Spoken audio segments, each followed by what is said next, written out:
some of the things that you have to keep in mind while doing read alouds to your children? Number one, expectations.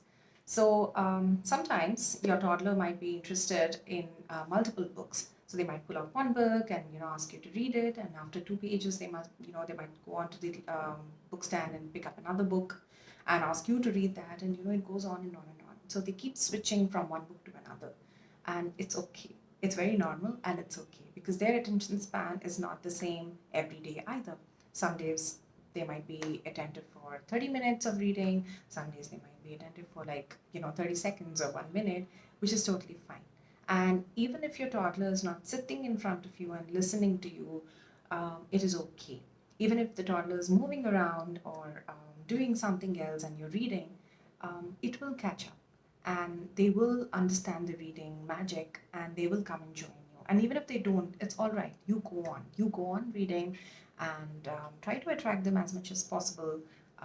But it's okay because toddlers love movement, and movement is a very, very important part of their learning as well. Second, how do we engage toddlers and preschoolers meaningfully during read alouds?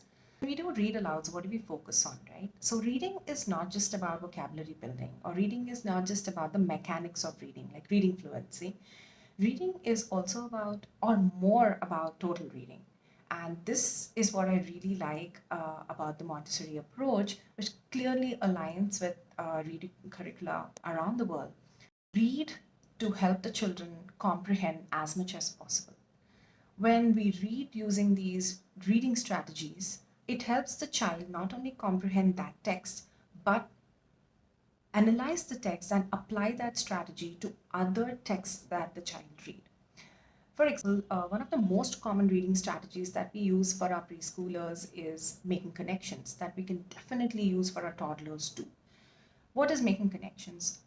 We help our child connect to every element that is there in this book, and that's called making connections.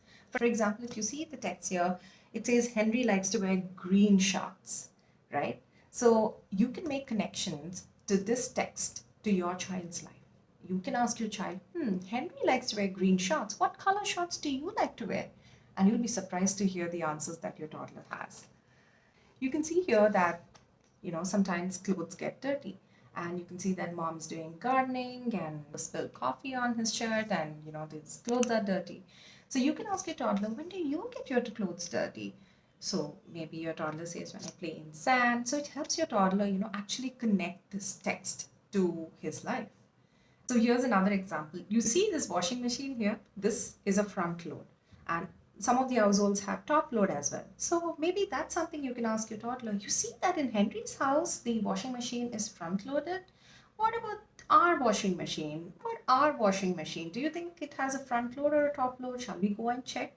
So that also helps the toddler connect to this book, right? The next thing that I want to emphasize on is please make sure that you read the cover page to the child.